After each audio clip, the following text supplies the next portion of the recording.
नमस्कार, आप सभी का स्वागत है मैथ्स इजी सॉल्यूशन में। मैं हूं विजय वर्मा। आज हम लोग ज्योमेट्री के कुछ क्वेश्चन कर रहे हैं।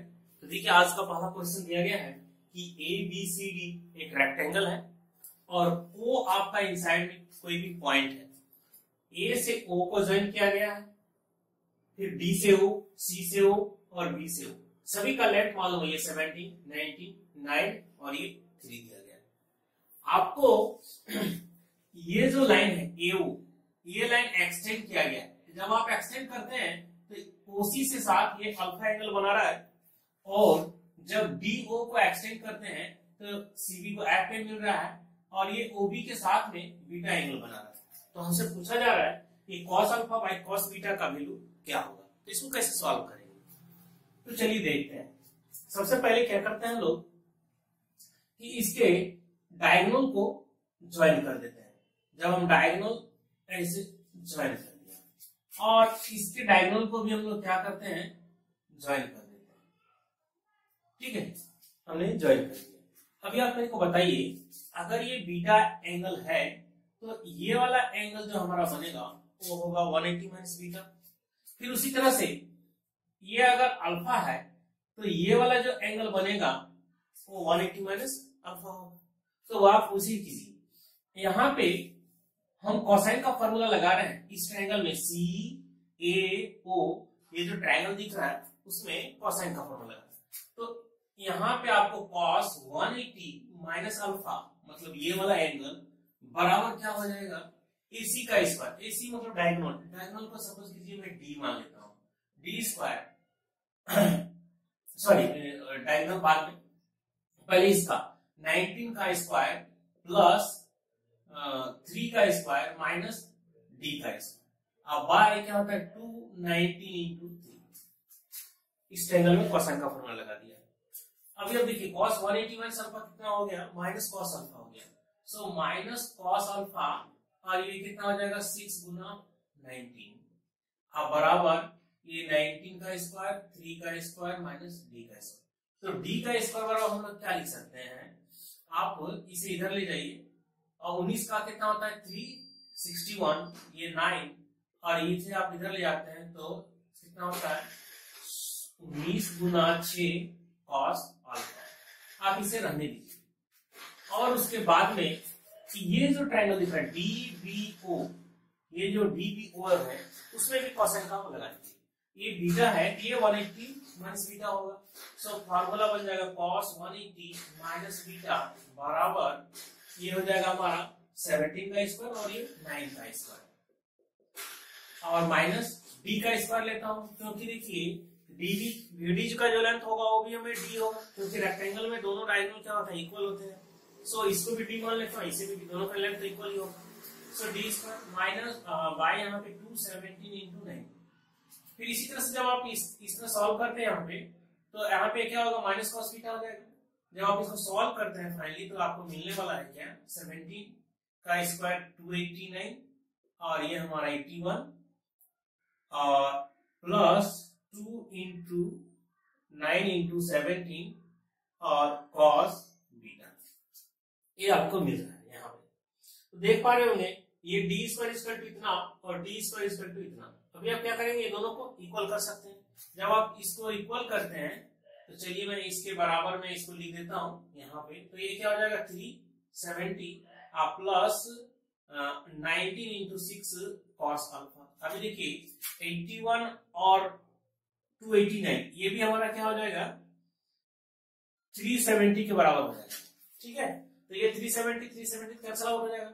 सो अभी आप देखिए कॉस अल्फा बाय जो कॉस बीटा बनने वाला है, सो ये क्या हो जाएगा 2 9 18 गुना 17 बाय ये वाला हमारा 6 गुना 19। सो 6 तिया 18, तो 17 तिया 51 बटे 19। तो यही आपका आ गया cos alpha by cos beta का वैल्यू 51/90।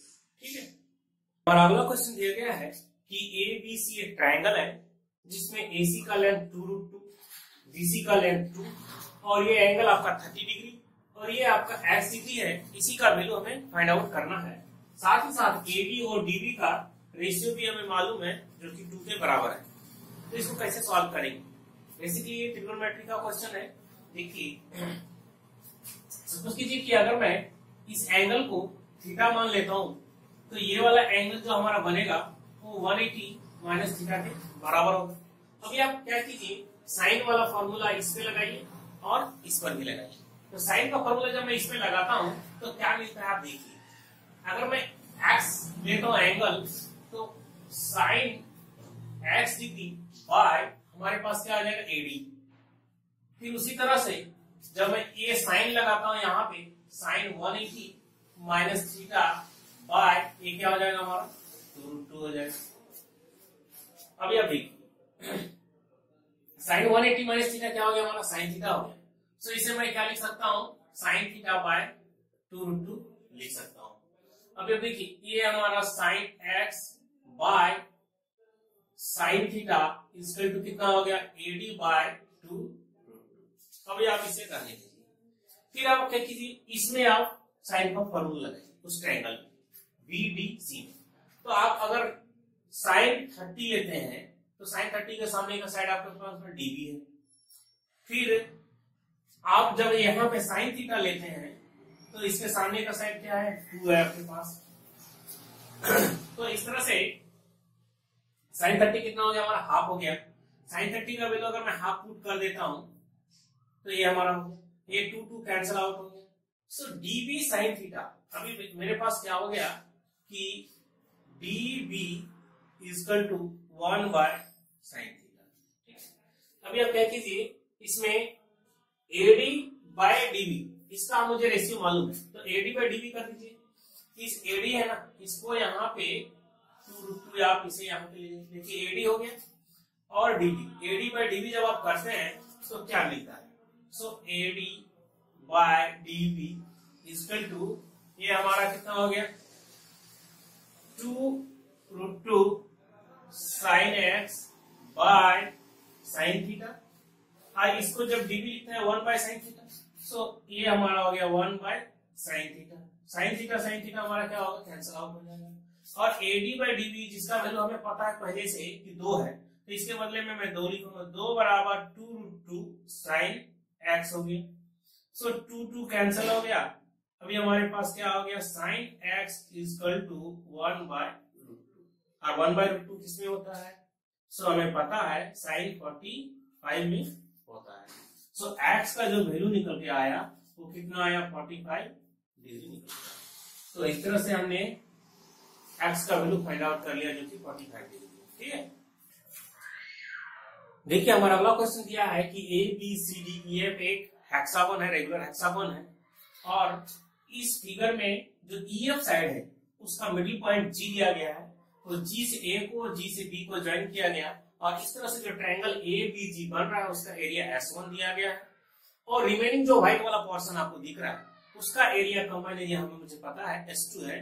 तो हमसे कहा जा रहा है कि S1 बाय S2 क्या होगा, दोनों का एरिया का रेशियो क्या होगा। ठीक है, तो देखिए सबसे पहले क्या करते हैं हम B से E को मैंने ज्वाइन कर दिया।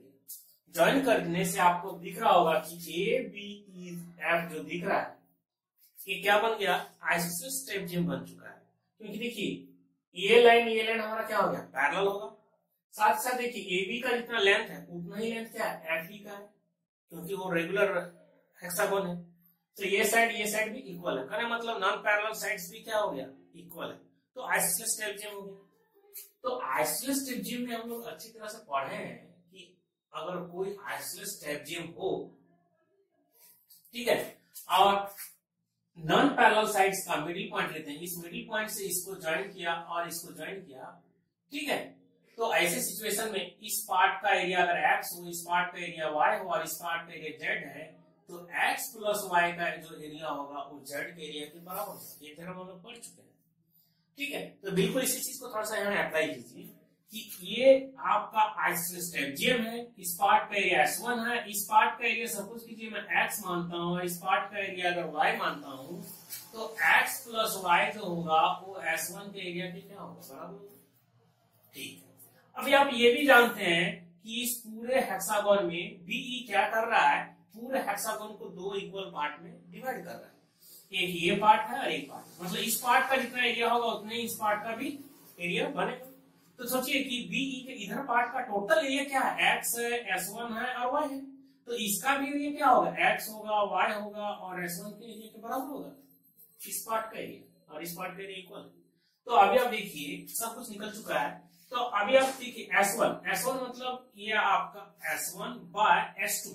तो अभी देखिए S2 क्या है, व्हाइट वाला पोर्शन, तो व्हाइट वाला पोर्शन में क्या क्या आ रहा है, x आ रहा है, व्हाइट वाला पोर्शन में y आ रहा है, ये व्हाइट वाला पोर्शन में ये वाला चीज आ रहा है x प्लस y और S1 आ रहा है। और हमें ये भी पता है कि x प्लस y किसके बराबर है, S1 के बराबर है। सो x प्लस y मतलब यहाँ S1 और यहाँ भी S1। सो इसको हटा के डायरेक्टली मैं क्या लिखूंगा, S1 प्लस S1। तो इस तरह से S1 कितना आ गया हमारे पास 3S1। सो इस तरह से फाइनली मुझे क्या आता है 1 और 3 का रेशियो मिल रहा है। ठीक है, तो हमने देख लिया कि ये डार्कन पोर्शन और व्हाइट वाला पोर्शन का जो एरिया है उसका रेशियो बन रहा है 1 और 3 के बराबर हो रहा है। ठीक है, देखिए हमारा अगला क्वेश्चन दिया गया है कि एक हेक्सागोन है, जैसा कि आपको दिख रहा होगा एक हेक्सागोन है और हेक्सागोन के चारों साइड्स चारों वर्टिसेस को पास करता हुआ एक सर्किल है। और देखिए हमने क्या किया, इस वर्टिसेस से इस वर्टिसेस को ज्वाइन किया, इसे भी ज्वाइन किया, इसे भी ज्वाइन किया। ज्वाइन करने के बाद देखिए आपको एक यहाँ पे सेक्टर बना हुआ दिख रहा होगा, यहाँ पे जो एक पोर्शन जो दिख रहा है ये एरिया हमारा। तो कहा जा रहा है कि इस सवाल में कि ये जो सभी 6 पार्ट दिख रहा है, ये सभी 6 पार्ट, इस 6 पार्ट का एरिया और ये जो सभी दिख रहे हैं टोटल 6 पार्ट, इन सभी 6 पार्ट का एरिया का रेशियो क्या है। क्वेश्चन आप समझ गए होंगे। ये अंदर वाले जितने भी दिख रहे हैं 6, ये 6 का एरिया और साथ ही साथ बाहर वाले ये जो दिख रहे हैं, बाहर वाला जो आपको यहाँ पे सेगमेंट दिख रहा है, बाहर वाला जो सेगमेंट, इन सेगमेंट का एरिया का रेशियो चाहिए तो क्या ऐसे निकालें। ठीक है, तो देखिए सबसे पहले आप प्रैक्टिकली यहाँ पे सोचिए थोड़ा सा कि ये जो पार्ट का एरिया बनेगा, ठीक है, ये इसके एक पार्ट, देखिए यहाँ पे एक पार्ट के एरिया के बराबर होगा। ठीक है, इस पार्ट के एरिया और इस पार्ट का एरिया क्या होगा, इक्वल होगा। ये चीज यहाँ पे समझना है। ठीक है, आप जैसे सपोज कीजिए कि मैंने एक इक्विलेटरल ट्रायंगल बना लिया और इसे सेंटर मान के अगर मैं एक सर्किल बनाता हूं तो आपको मिलेगा ये वाला, आपको इस तरह से पार्ट मिलेगा। तो हम लोग जानते हैं कि इस पार्ट का जो ये हमारा जो सेगमेंट बन रहा है, ठीक है, ये हमारा क्या है, सपोज कीजिए यहाँ पे क्या होगा, हमारा 60 डिग्री बनेगा, 6 इक्विलेटरल ट्रायंगल बनता है तो ये 60 डिग्री। तो ऐसे में हमारा जो इस सेक्टर का एरिया, और अगर उल्टा समझिए कि अगर मैं इसको सेंटर मान के अगर मैं सर्किल बनाता हूं तो आपको ये सर्किल इस तरह से मिलेगा और ये आपका उस टाइम में ये वाला पोर्शन जो होगा वो आपका सेगमेंट बनेगा। तो इस तरह से जब आप इसको सेंटर मान के जब बनाते हैं और ये इस तरह से पास होगा तो ये आपका क्या बनेगा, यहाँ पे इस तरह का सेगमेंट बनेगा। ठीक है, तो इस सेगमेंट का एरिया जो आप यहाँ पे बिल्कुल ऐसे देख रहे होंगे, ठीक है, तो ये जो क्या है, ये हमारा एक इक्विलेटरल ट्रायंगल है और इसका देखिए एक अंदर में भी है एक बाहर में भी, दोनों का एरिया क्या होगा, एक दूसरे के बराबर होगा, अंदर और बाहर वाला। तो यहाँ पे आप देखिए यही समझना है कि इस पार्ट का जो एरिया होगा, इस पार्ट का एरिया टोटल का हाफ होगा, या ऐसे समझिए कि इसका एक वाला पोर्शन और इसका एरिया का इक्वल होगा। तो आप सोचिए अगर मैं इसका एरिया S मानता हूं सभी को, तो ये हमारा सभी S हो जाएगा। ठीक है, तो S मतलब कितना हो गया हमारा 6S हो गया। और उसी तरह से अंदर वाले में देखे थे यहाँ पे S और S 2S, यहाँ पे 2S कितना हो गया, टोटल 12S हो गया। तो ये एरिया क्या हो गया, 12S हो गया। कहने का मतलब रेशियो जो बन रहा है 1 और 2 का बन रहा है, यही आपको समझना है। छोटा सा क्वेश्चन था आपका, इस साइड वाला जो पोर्शन है उसका एरिया और अंदर वाले जो दिख रहा है ये इस पार्ट का एरिया का जो रेशियो बनेगा वो 1 और 2 के बराबर होगा। ठीक है, थैंक यू। आप सभी से रिक्वेस्ट है कि मेरे चैनल को सब्सक्राइब कीजिए और ज्यादा से ज्यादा लोगों तक शेयर कीजिए। अगले वीडियो में और कुछ सवालों के साथ आऊंगा। Thank you.